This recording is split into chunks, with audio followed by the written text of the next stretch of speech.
Stoveleg Media, igniting conversation.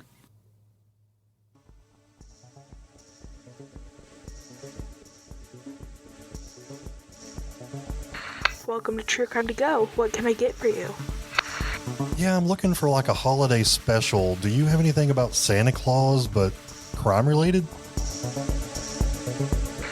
Pull up to the second window and we'll see you next crime. Welcome to True Crime to Go. I am John here with Jamie.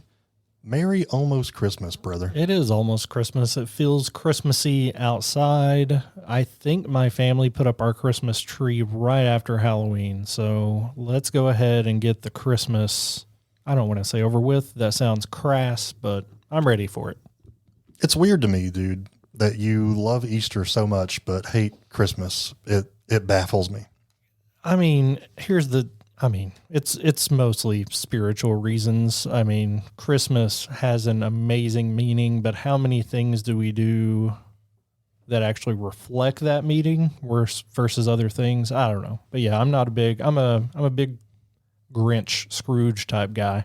They're the heroes of Christmas. Which is funny. You and I were in a Christmas Carol play last year and you did not play the role of Scrooge, but you would be great at it. I think I could. Christmas Jamie is Scrooge. I really am. It's the exact opposite of Easter Jamie, but this is a Christmas story.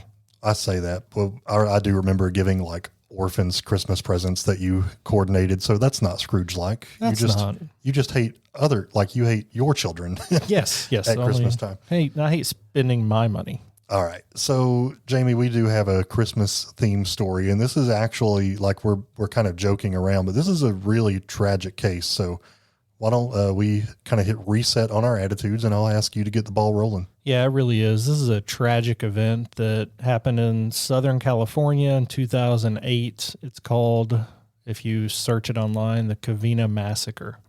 If you haven't heard of it, this is a story of a brutal holiday attack that left 9 people dead.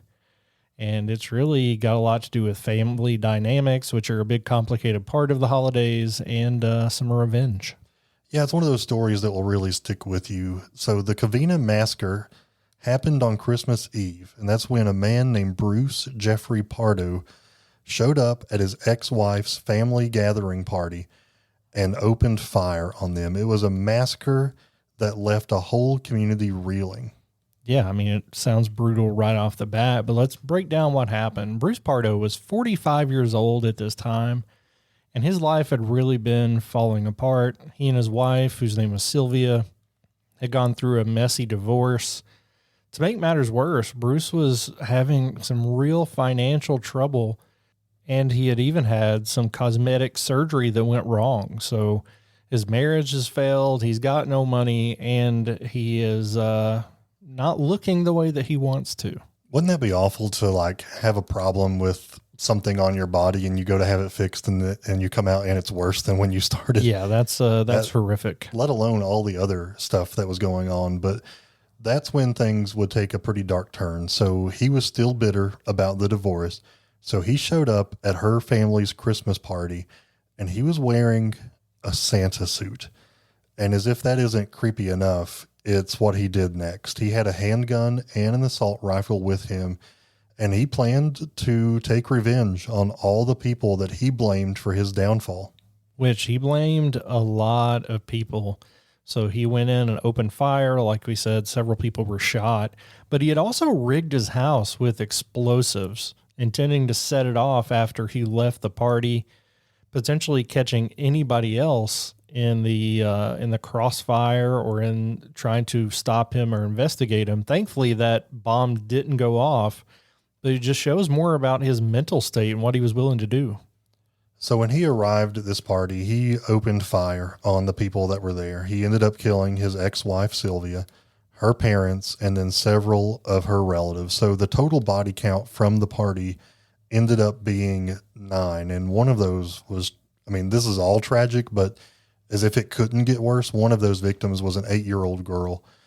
It was absolute chaos. Some survivors barely escaped with their lives. And then Bruce Pardo, after the shooting, fled the scene and eventually took his own life.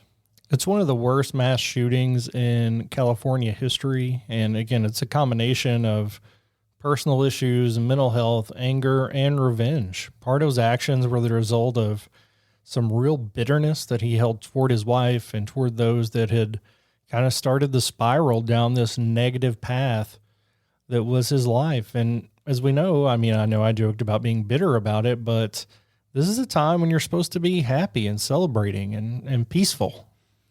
Well, and this is so tragic, and it just brings up so many questions of mental health and what unresolved anger and possible other mental health issues combined can result in. So this is a terrible time of year for some folks who have went through, painful things. It brings all that back up.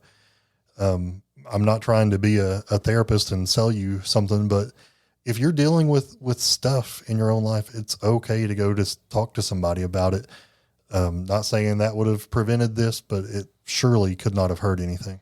Yeah, it definitely could have helped. And mental health, I think, is something that we're starting to recognize more, but in a lot of ways we don't know how to help people. And this obviously was an act of a person who wanted to hurt people, not trying to justify what he did, but it was a horrific act nonetheless. And there was a lot that went into it.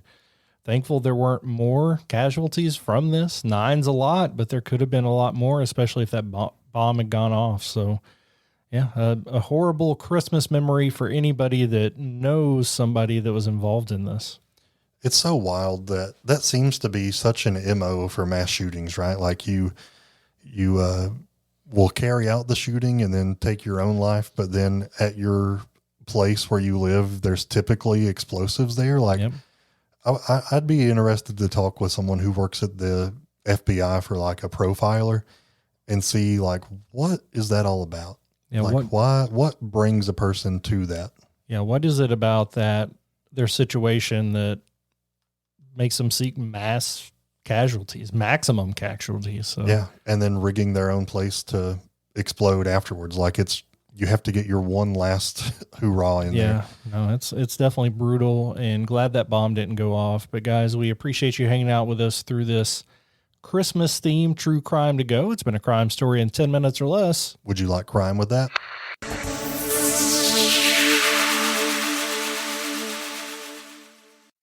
You've listened to True Crimecast, distributed by Stoveleg Media.